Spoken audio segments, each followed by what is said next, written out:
16 साल की लड़की को देखते हैं जो अपने दोस्तों के साथ स्कूल में एक प्रेजेंटेशन देने के लिए बहुत एक्साइटेड थी। वो सभी एकदम मजे में थे, इस बात से पूरी तरह अनजान कि एक बहुत बड़ा तूफान उनकी जिंदगी तबाह करने वाला है। अचानक सिमियोन के पिता फ्रेडरिक वहां आ गए और जल्दी से उसे अपने साथ चलने को कहा। फ्रेडरिक एपोलन नाम की एक कंपनी में साइंटिस्ट था। उसके मुताबिक एक ऐसी जहरीली बारिश होने वाली है जो पूरी दुनिया को तबाह करने की ताकत रखती है। जो भी इस बारिश में भीगा वो चंद मिनटों में ही अपनी जान से हाथ धो बैठेगा। काले घने बादल तेजी से शहर की ओर बढ़ रहे थे। उनसे बचने के लिए फ्रेडरिक ने अपने परिवार को गाड़ी में बैठाया और एक सुरक्षित जगह की ओर रवाना हो गया। गाड़ी में उनका बेटा रैस्मस सीट बेल्ट पहनने से इनकार करने लगा, जिससे फ्रेडरिक का ध्यान भटका और उनकी गाड़ी का एक्सीडेंट हो गया। फ्रेडरिक जानता था कि अब ज्यादा समय नहीं बचा है, इसलिए वो बिना वक्त गवाए अपने परिवार को लेकर जंगल की ओर भागा। एक आदमी ने उन्हें भागते हुए देखा और वो भी उनका पीछा करने लगा। कुछ देर बाद वो एक बंकर में पहुंचे जो एपोलन कंपनी ने ऐसी ही इमरजेंसीज के लिए बनाया था। उनके अंदर जाने के कुछ ही पलों बाद बारिश की पहली बूंद एक पत्ते पर गिरी और फिर जोरदार बारिश होने लगी। एक ऑटोमेटिक सिस्टम के जरिए सैनिटाइज होकर पूरा परिवार लिविंग एरिया में पहुंचा। फ्रेडरिक ने बताया कि उसे बाहर जाना होगा क्योंकि शायद वो ही बारिश में मौजूद इस खतरनाक वायरस का तोड़ ढूंढ सकता है। जाने से पहले उसने सिमियोन से कहा कि अपने छोटे भाई का ख्याल रखे।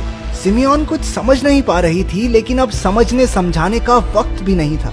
फ्रेडरिक के जाने के बाद सिमियोन ने अपने फोन पर देखा कि कैसे सब लोग जानलेवा बारिश की चपेट में आकर मारे जा रहे थे।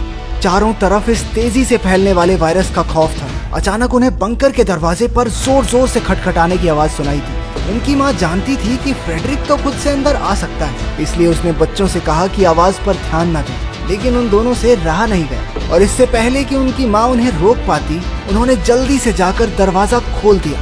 बाहर वो आदमी बारिश में खड़ा था जिसने उन्हें जंगल की ओर जाते हुए देखा था।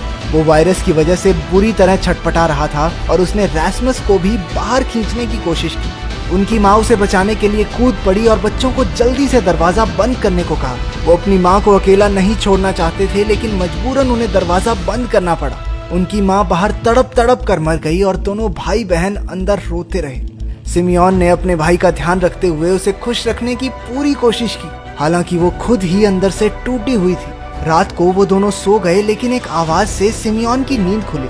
उसने बताया कि उसने कुछ देर पहले फ्रेडरिक को देखा, लेकिन सिमियोन समझ गई कि ये सिर्फ एक सपना ही होगा। इसके बाद वो दोनों कंट्रोल रूम में पहुंचे, जहां उन्हें पता चला कि पूरे शहर में ऐसे कई और बंकर्स हैं।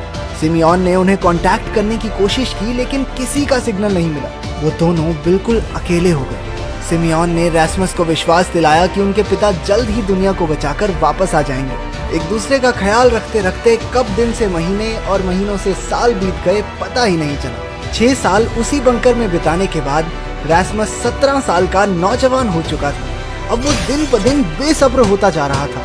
सिमियोन उसे दिलासा देने की पूरी कोशिश करती थी, लेकिन उसके पिता के इतने साल गुम रहने के बाद उसे भी लगा था कि शायद अब वो उससे कभी नहीं मिल पाएंगे। एक रात सिमियोन ने फैसला लिया कि बस बहुत हुआ इंतजार। उसने रैस्मस को सोता देख एक हैजमेट सूट पहना और 6 साल बाद पहली बार बंकर का दरवाजा खोल दिया। अचानक उसकी माँ की मौत की खौफनाक यादें बार बार उसे डराने लगी। सिमियोन ने अपनी माँ के अवशेष ढूंढने की कोशिश की, लेकिन कुछ हाथ नहीं लगा। वो शहर की तरफ दौड़ने लगी। रास्ते में उसे क्वारंटाइन जोन तक पहुंचने के काफी निशान मिले। सिमियोन उसके मुताबिक चलती रही, लेकिन उसे सड़ी हुई लाशों के सिवा कुछ नहीं मिला। आखिरकार उसे एहसास हो गया कि बाहर की दुनिया में कोई भी जिंदा नहीं बचा। अब बंकर में रहकर उन्हें कुछ नहीं मिलने वाला। अगली सुबह जब रैस्मस उठा तो सिमियोन ने उसे बताया कि वो बाहर गई थी और वहां अब कोई नहीं है। आखिर में उन दोनों ने अगली सुबह उस बंकर को हमेशा के लिए छोड़ने का फैसला लिया। रात को वो आखिरी बार बंकर में गले लगकर सोए। उन्हें एहसास ही नहीं हुआ कि बंकर की ऑक्सीजन पाइप ब्लॉक हो चुकी है। सिमियोन बेहोश हो गई, लेकिन रैस्मस सही वक्त पर उठकर उसे बाहर खींच लाया। पता चला कि ऑक्सीजन की ब्लॉकेज कोई इत्तेफाक नहीं था। असल में अभी भी कुछ लोग जिंदा हैं जिन्होंने कल सिमियोन को बाहर देख लिया था। उन्हीं लोगों ने ऑक्सीजन पाइप को ब्लॉक किया था।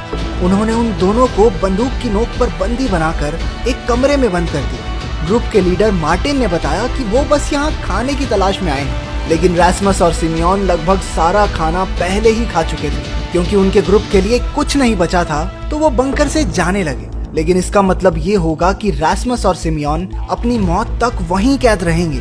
अपनी जान बचाने की कोशिश में सिमियोन ने ग्रुप के लीडर मार्टिन को बताया कि वो ऐसे और भी कई बंकर्स का पता जानती है जहां उन्हें खाना मिल सकता है। ये सुनकर मार्टिन ने उन दोनों को ग्रुप में शामिल कर लिया। रास्मस और सिमियोन को पता चला कि दुनिया की 90% आबादी मारी जा चुकी थी और बचे खुचे लोग अपनी जान के लिए लड़ रहे थे। वो खाने के लिए मरने मारने को तैयार थे क्योंकि अब खाना ही सबसे कीमती चीज है। इसके बाद बताया गया कि कैसे मार्टिन पहली बारिश से बच निकला। वो एक सैनिक था जो अपनी पलटन के साथ एक ब्रिज पर तैनात था। उसे एक औरत दिखाई दी जो अपने नवजात बच्चे के साथ उनकी ओर चली आ रही थी। वो चाहकर भी उसे गोली नहीं मार सका, लेकिन इसका अंजाम ये हुआ कि उसके सभी साथी सैनिक इन्फेक्टेड हो गए और आखिर में सिर्फ वही जिंदा बचा। फिर उसने पैट्रिक नाम के एक आदमी से हाथ मिला लिया और वो दोनों खाने और घर की तलाश में इधर उधर भटकने लगे। एक दिन उन्हें 3 लोगों का एक ग्रुप मिला जिसकी लीडर थी बीट्रिस।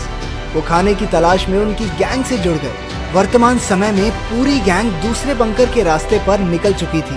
रास्ते में रास्मस और बीट्रिस की बातें होने लगी और उन्होंने एक दूसरे को करीब से जाना। इस मुश्किल वक्त में भी रास्मस इतने साल बाद आसमान और पेड़ों को देखकर बहुत खुश था। अचानक उन्हें सड़क पर एक गाड़ी दिखी और सब छुप गए। 2 आदमी बंदूक लिए बाहर आए जो असल में किडनैपर्स थे। इससे पहले कि वो उनके ग्रुप को पकड़ पाते, एक भागती हुई लड़की ने उनका ध्यान अपनी ओर खींच लिया। मौका देखकर सारा ग्रुप वहां से भागने लगा। कुछ देर बाद उन्हें वो लड़की कीचड़ में गिरी मिली। हालांकि वो उन किडनैपर्स से तो बच निकली, लेकिन कीचड़ के पानी में वो वायरस था जिसके कांटेक्ट में आते ही उसकी मौत तय थी। वो तड़प तड़प कर ना मरे इसलिए मार्टिन ने उसे गोली मार दी। ये खौफनाक मंजर देखकर रास्मस और सिमियोन सुन्न पड़ गए, लेकिन उन्होंने जिंदगी के इस नए तरीके को अपनाने की कोशिश की और आगे बढ़ गए। रात गुजारने के लिए वो सब एक बिल्डिंग में रुके। रास्मस को एक लाश के जूते उतार कर पहनने को दिए गए। सिमियोन के सो जाने के बाद रास्मस बिल्डिंग में घूमने निकल पड़ा। उसने एक कमरे में बीट्रिस को मार्टिन के साथ देखा। उन्हें साथ देखकर उसे बहुत जलन हुई क्योंकि वो बीट्रिस को चाहने लगा था। अगले दिन वो दूसरे बंकर की ओर रवाना हो गए। रास्ते में रास्मस ने अचानक पानी में पैर रख दिया। मार्टिन उसे गोली मारने ही वाला था कि सिमियोन ने उसे रोक दिया। खुशकिस्मती से जो जूते उसने पहने थे वो पूरी तरह वाटरप्रूफ थे और इसी वजह से उसकी जान बच गई। आखिरकार वो बंकर तक पहुंच गए जिसका दरवाजा सिमियोन ने अपने फिंगरप्रिंट से खोला। अंदर उन्हें एक पूरा कमरा खाने से भरा हुआ मिला। उन सब ने इतना खाना सालों में नहीं देखा था। तभी सिमियोन की नजर कमरे में रखे एक फोन पर पड़ी। वो उसके पिता का फोन था। इसका मतलब वो भी सालों पहले यहाँ आया था। सिमियोन को फोन में फ्रेडरिक के बॉस की एक वीडियो मिली जिसमें उसने फ्रेडरिक को अपोलन के हेडक्वार्टर्स में स्वीडन बुलाया था। उसने कहा कि अब सिर्फ फ्रेडरिक ही वायरस का इलाज ढूंढ सकता है। सिमियोन ने वीडियो मार्टिन को दिखाई और उसे उनके साथ स्वीडन चलने को कहा। हालांकि उन सबको तो बंकर में खाना और रहने की जगह मिल गई थी, इसलिए मार्टिन ने जाने से साफ मना कर दिया। रास्मस और सिमियोन अकेले ही वहां से निकल पड़े। कुछ देर बाद जब बीट्रिस नींद से जागी तो उसे पता चला कि वो दोनों चले गए। वो भी लिया और जीन के साथ मार्टिन को अलविदा कहकर उन्हें ढूंढने निकल गई। अब बंकर में मार्टिन और उसका दोस्त पैट्रिक ही बचे थे। ग्रुप के सारे लोग कोपेनहेगन शहर के बॉर्डर पर मिले और एक साथ आगे बढ़ने लगे। लगभग 1 घंटा चलने के बाद सब एक जगह बैठकर खाना खाने लगे। जीन और ले एक चश्मे की दुकान पर उसके लिए नया चश्मा लेने गए। उनकी गैर मौजूदगी में ग्रुप के बाकी लोगों पर चोरों ने हमला कर दिया जो उनका खाना चुराने आए थे। सब जान बचाकर भाग निकले, लेकिन इस भागा दौड़ी में सिमियोन रास्मस और बीट्रिस से अलग हो गई। वो शहर के एक अनजान हिस्से में जा पहुंची जहां उसे एक छोटा बच्चा दिखाई दिया। जब भूख के मारे बच्चे ने यूं ही दवाइयां लेनी शुरू की तो सिमियोन ने उसे कुछ खाना दिया।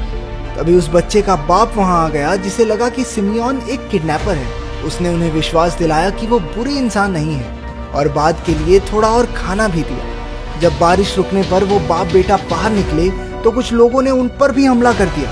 सिमियोन उनकी मदद करना चाहती तो थी, लेकिन जानती थी कि इससे कोई फायदा नहीं होगा, इसलिए वो वहां से भाग निकली। दूसरी ओर रास्मस और बीट्रिस एक मोहल्ले में पहुंचे जहां बीट्रिस पैदा हुई थी।